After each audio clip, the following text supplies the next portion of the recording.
सत्संग जी प्रेम से कहना, महापुरुषों की वाणी हमेशा ही कल्याणकारी रही है। महापुरुषों की देन हमेशा कल्याणकारी रही है। संतों, वलियों, गुरु, पीर, पैगंबरों ने हर इंसान का कल्याण ही चाहा था कि भव सागर में डूबे नहीं। इस मानव जन्म को पाया है जो 84 लाख योनियों में से श्रेष्ठ योनि जिसको माना गया है, वो जन्म मिला है। कितने ऊंचे भाग्य इसको माना गया है कि इस उत्तम जन्म को पाकर ये केवल जिस्मानी पहचान वाले ना रहें, ये असल पहचान इंसान होने की बनाएं। इंसान होने की पहचान मतलब इंसानी फितरत से युक्त हो जाना। इंसानी फितरत कुछ हद तक पशु फितरत भी है।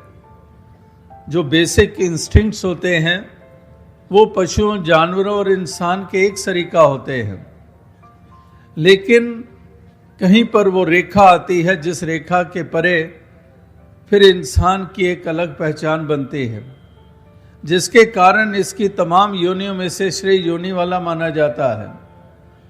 तो इसलिए महापुरुषों ने यही चाहा कि ये फितरत इंसानी बने इस रूप में कि वाकई ही इसकी इंसानी चाल बन जाए। ये एक प्यार वाला बने, ये विनम्रता वाला बने, ये पोषण करने वाला बने, शोषण करने वाला ना बने। ये इस तरह से विवेकी बनकर ये अपना भी संवारे, औरों का भी संवारे, अपना भी कल्याण करे, औरों का भी कल्याण करे।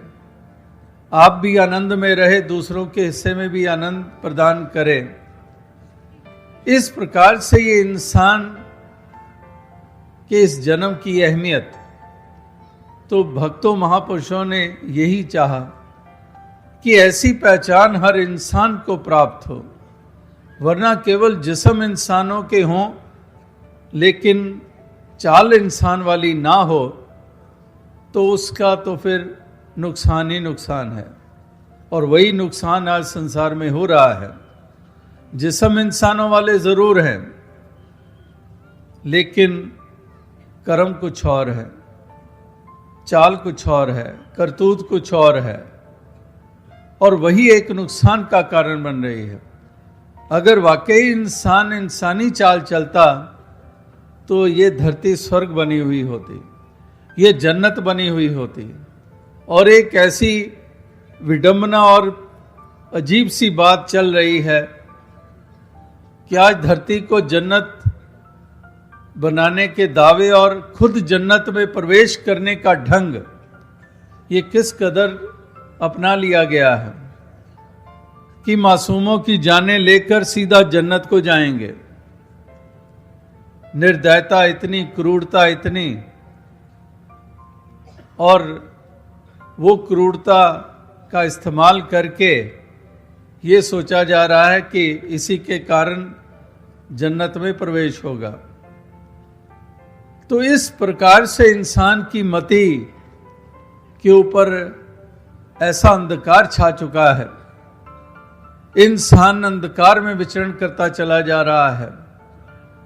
इसको इतनी भी होश नहीं रहती कि संतों, महात्माओं ने जन्नत में प्रवेश करने का ढंग क्या बताया था, एक स्वर्ग किसको कहते हैं, और उस स्वर्ग में प्रवेश करने का ढंग क्या बताया था। इस धरती को सुंदर रूप देने के लिए हरगिज उन्होंने नफरत करना ढंग नहीं बताया था, वैर करना ढंग नहीं बताया था, हिंसा करना कोई रास्ता नहीं बताया था। उन्होंने इस धरती को स्वर्ग बनाने का ढंग यही बताया था कि प्रेम की गंगा बहाते चलो, कि प्रेम की गंगा बहाते चले जाएं, प्यार करते चले जाएं, दूसरों के प्रति अपने मन में सद्भावना रखो, सबका भला करो भगवान, सबका सविधि हो कल्याण। ये केवल शब्द ना रह जाए, वास्तविकता में सबका भला मांगे भी, भला सोचें भी, भला करें भी। ऐसा एक अपनत्व का भाव कि ये सारे अपने हैं। तो जब सारे अपने महसूस होना शुरू हो जाते हैं तो फिर क्यों कर नफरत, क्यों कर घृणा, क्यों कर नुकसान सोचा जाएगा, क्यों कर दूसरे का शोषण किया जाएगा। तो जितने भी महापुरुष संत जन आए उनमें यही अपनत्व का भाव था। वसुदैव कुटुंबकम के शब्द हम पढ़ते सुनते हैं। तो सारी वसुधा पे बसने वाले, सारी धरती पे बसने वाले एक ही कुटुंब परिवार का हिस्सा है। और ये कुटुंब, ये परिवार, ये कोई सिंधी कुटुंब या पंजाबी कुटुंब या परिवार या जाति वाला या मज़हब वाला कुटुंब नहीं। वसुधा सारी धरती।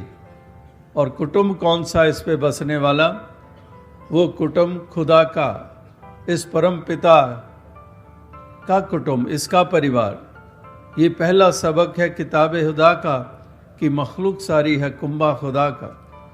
कि ये कुटुंब, ये कुंबा, ये किसका है? खुदा का। ये पहला सबक। और ये इस्लाम वाले, उनको जो खुद ऐसे पंक्तियां पढ़ते भी हैं, सुनते भी हैं कि ये पहला सबक है किताब खुदा का कि मखलूक सारी है कुंबा खुदा का। और वही बात वेदों में आई कि वसुदैव कुटुंबकम, कि सारी वसुधा के ऊपर, धरती के ऊपर बसने वाले सभी एक कुटुंब परिवार का हिस्सा है। यानी कि कोई अंतर, कोई फर्क नहीं है।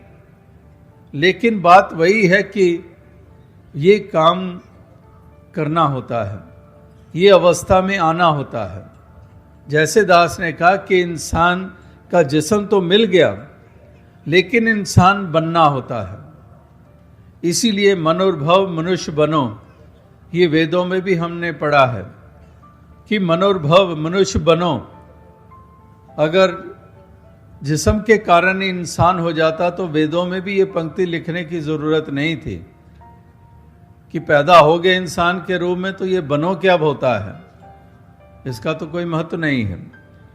लेकिन ये कहा गया है और ये हकीकत के ऊपर आधारित ही कहा गया है, क्योंकि देखा गया है कि करतूत पशु की मानव जात, कि इंसान की करतूत इंसान वाली नहीं होती है।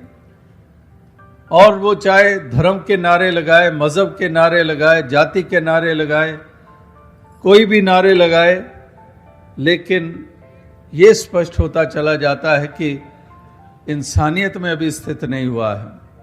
इसीलिए जाति के नाम पर भी घृणा, नफरत, वैर, हिंसा, मज़हब के नाम पर भी घृणा, वैर, हिंसा और हर ऐसे कारण खड़े करके इंसान के हाथों सबसे ज़्यादा इंसान का नुकसान होता चला जा रहा है। लेकिन महापुरुषों की वाणी हमें प्रेरित करती है कि हम जो खो गया है उसको प्राप्त कर लें। जिससे हम हट चुके हैं उस रास्ते पे चल निकलें। जिससे भूल गई है ये मानवता, उस रास्ते पे चल निकले। इस परमात्मा ईश्वर निराकार दातार के साथ ये नाता जोड़े, इसका एहसास आठों पहर करे, इसका वास कण कण घट घट में देखे और इस प्रकार से ऐसी एक सुंदर भावनाओं से युक्त होकर इस जीवन के सफ़र को तय करें।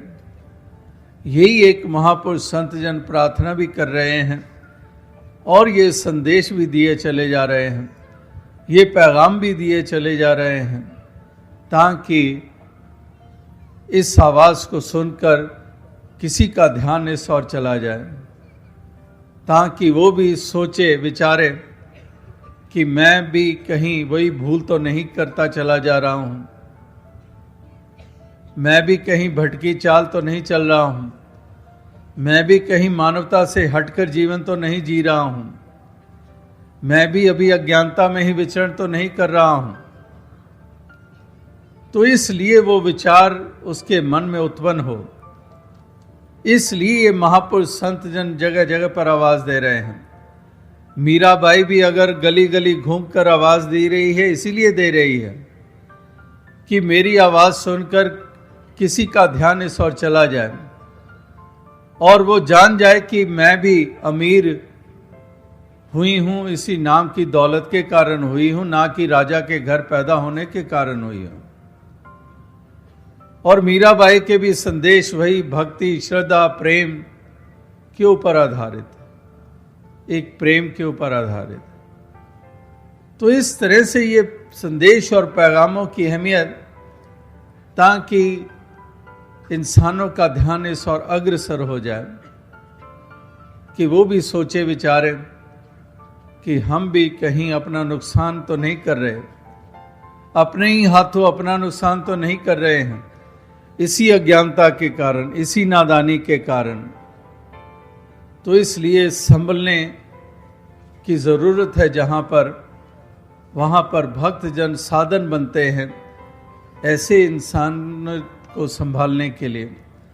उसको वो जागृति दे देते हैं, उसको वो सोच दे देते हैं, उसको वो बोध दे देते हैं। और जब बोध हो जाता है तो फिर वाकई वो सच्चाई में स्थित हो जाता है। वो सारी फिर धूल एक तरफ हो जाती है। अब सब कुछ साफ साफ दिखाई दे रहा है कि अपने ही आँखों पे एक ऐसा एक जमी हुई थी कोई कण मिट्टी के, लेकिन यही सोच रहा था कि दूसरे को किसी और रूप में देखता चला जा रहा था, इस संसार को किसी और रूप में देखता चला जा रहा था, इस परमात्मा ईश्वर को भी किसी और रूप में देखता चला जा रहा था। लेकिन जब ये धूल हटी, जब ये आवरण हटा, तो ये बोध होने के कारण ही हटा। बोध होने का मतलब कि ये सब आवरण हट जाते हैं, और वो आवरण हटते हैं तो जहाँ पर परमात्मा को अपने करीब देखते हैं, अपने करीब पाते हैं, वहाँ पर इसी का नूर हम घट-घट में देखते हैं। और इसी प्रकार से फिर बोध हुआ तो भेद मिट जाते हैं, कि बोध हुआ और भेद मिट जाते हैं। फिर वो भेद नहीं रहते हैं, फिर वो तेरे मेरे के सवाल नहीं रहते हैं। तो इसलिए बोध कराते हैं भक्तजन, ये साधन बनते हैं कि इसका बोध कर लो, इसकी रियलाइजेशन कर लो, इस सत्य को जान लो, इसके ऊपर जोर देते हैं। यहाँ भी आप सत्संग सुन रहे हैं और गौर से अगर सोचा, अगर ऑब्जर्व किया होगा तो पाया होगा कि वाकई ही बिल्कुल निशाने के ऊपर केवल बात हो रही है, और केवल पढ़ने पढ़ाने के ऊपर जोर नहीं दिया जा रहा है, केवल कोई विशेष प्रकार की क्रियाएं और कर्म कांडों पे जोर नहीं दिया जा रहा है, केवल लिबासों और पहरावों के ऊपर जोर नहीं दिया जा रहा है। यहाँ केवल परमात्मा से नाता जोड़ने की बात हो रही है और इंसान बन के जीवन जीने की बात हो रही है। परलोक और लोक दोनों को संवारने की बात हो रही है, और कोई लंबे चौड़े किस्से कहानियां नहीं दोहराई जा रही हैं।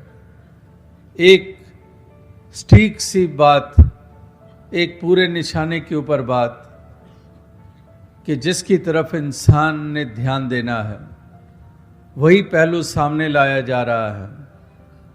कि पहला इंसान ये सोचे कि आत्मा का कल्याण हुआ, आत्मा ने परमात्मा को जाना, अपने मूल को जाना। अगर ये नहीं काम हुआ तो ये काम करना जरूरी। और दूसरा पहलू वही जो लोक की यात्रा तय करते हुए जिसका अभी जिक्र किया गया कि इंसान की चाल चलना, इंसान बन के जीना। तो ये दोनों ही पहलुओं को इस प्रकार से हम उसको अचीव कर लेते हैं जब ऐसे ब्रह्म ज्ञानियों का संग मिल जाता है, महापुरुषों का संग मिल जाता है, भक्तजनों का संग मिल जाता है। और इनका संग मिलता है तो वही हमारे लिए साधन बन जाते हैं। हमारे इन दोनों जहानों को बाजी जीतने के लिए हमारे लिए वो एक ऐसा उत्तम साधन होते हैं। और इसलिए संतों, महात्माओं, ब्रह्म ज्ञानियों का महत्व ये युगों युगों से बना हुआ है। तो आओ साथ संगत ऐसे महापुरुषों का संग जो कर लेते हैं उनका पार उतारा हो जाता है। लेकिन ये भी विडंबना या ये भी अजीब सी बात देखने को मिलती है कि वहां पर भी जाति पाति के आधार पर ही खोज चलती है, और दूसरी तरफ ये भी पढ़ा जा रहा है कि जाति ना पूछो साध की, पूछ लीजिए ज्ञान, मोल करो तलवार का, पड़ा रहन दो म्यान। यहाँ पर भी यूनिवर्सिटी के कैंपस में ये सत्संग हो रहा है। यूनिवर्सिटी में अभी भी यहाँ के प्रेसिडेंट, वाइस चांसलर और प्रोफेसर्स मिले आते ही यहाँ मैदान में, तो वही से बात ध्यान में आती है कि यहाँ पर जो प्रोफेसर्स हैं क्या वो जाति के आधार पर पढ़ाते हैं? अगर केमिस्ट्री पढ़ाते हैं, इंग्लिश पढ़ाते हैं या कोई और फैकल्टी है तो वो क्या जाति के आधार पर है या मज़हब के आधार के ऊपर है? या फिर वो प्रोफेसर जो हैं वो भी जाति के आधार पर, या फिर जो स्टूडेंट्स हैं वो भी जाति के आधार पर? वहाँ पर कोई भी ये सवाल नहीं होता है।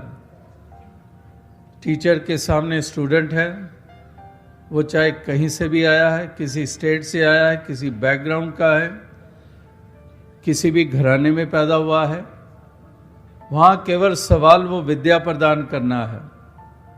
वहाँ पर स्टूडेंट के लिए भी ये सवाल नहीं कि ये फलां जाति का है फिर तो अच्छे से पढ़ा देगा, अगर दूसरी जाति वाला है तो अच्छे से नहीं पढ़ा पाएगा। वहाँ पर ना सब्जेक्ट का किसी जाति से सवाल है, ना टीचर का किसी जाति से सवाल है, ना मज़हब से सवाल है, ना कोई स्टूडेंट का। तीनों ही पहलू, एक विद्या प्रदान करने वाले टीचर, और जो प्रदान करते हैं वो विद्या, और जो ग्रहण करता है स्टूडेंट। तीनों में ही कोई जाति का सवाल नहीं, कोई मज़हब का सवाल नहीं है। डॉक्टर की बात करें, मरीज की बात करें, रोग की बात करें, वहाँ पर भी यही लागू होता है। कभी सुना आपने कि ये हिंदू है तो इसको मैंने ये टीका लगाना है, और मुस्लिम है तो उसके पेट का दर्द है तो उसको और दूसरा टीका लगाना है? दोनों के पेट में दर्द है, अगर वही डायग्नोज हुई है बीमारी तो उसके लिए अलग अलग उपचार नहीं वो मज़हब के नाम पर करेगा, उसके आधार पर करेगा, ना ही जाति के आधार के ऊपर। अगर किसी को चोट लगती है तो हम अपने सगे संबंधी को उठाए हुए, रक्त बहता चले जा रहा है, हम भागते हैं, डॉक्टर डॉक्टर। हमने कभी वहाँ पर ये पूछा है, जल्दी बताओ ब्राह्मण डॉक्टर कहाँ है, जल्दी बताओ वैश्य डॉक्टर कहाँ पर है?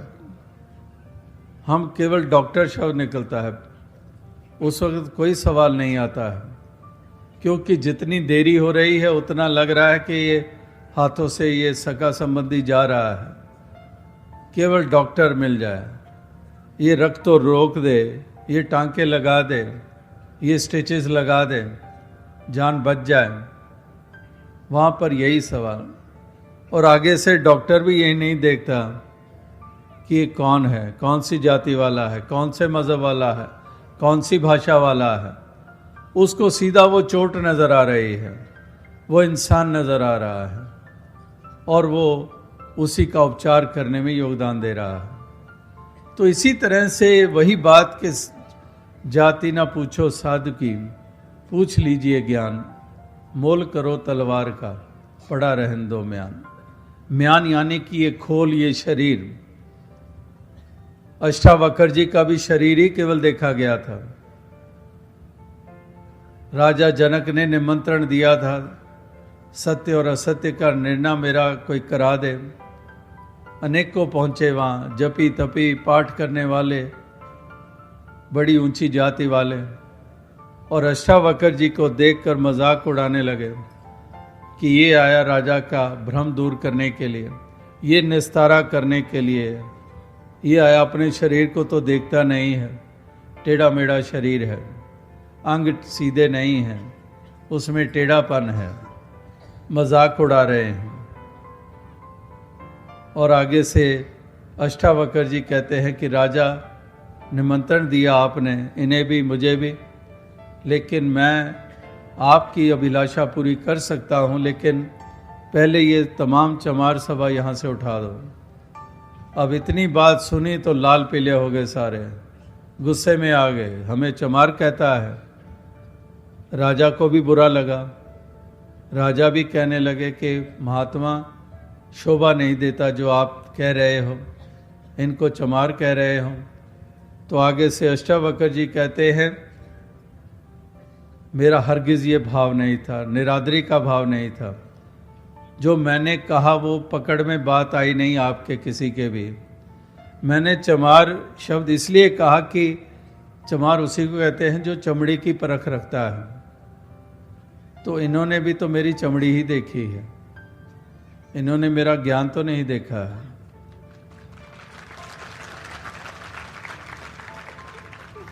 ये केवल चाम तक ही सीमित हैं, ये केवल बाहरी रूप तक ही सीमित हैं।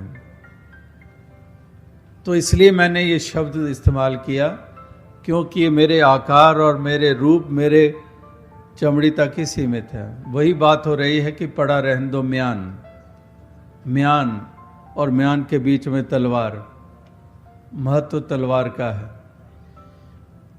तो लेकिन म्यान कैसी है, कौन सी है, वहीं पर सीमित रह जाते हैं। तो महापुरुष संत जन कहते हैं, अगर ब्रह्म ज्ञानियों का संग करके ही निस्तारा होना है, अगर इसी से ही बात बननी है, इसी से ही हमारा परलोक भी संवरना है, इसी से ही आत्मा के जन्मों जन्मों की अज्ञानता दूर होनी है, आत्मा के भी भ्रम मिटने हैं, इस मन के भी भ्रांतियां दूर होनी हैं, तो फिर ऐसा संग हमेशा ही वरदान के रूप में माना जाता है। और इसीलिए ये पंक्तियां हम लगातार पढ़ते हैं कि करूं विनंती सुन मेरे मीता, संत टहल की बेला, इहाँ खाट चलो हरी लाहा, आगे बसे सुहेला।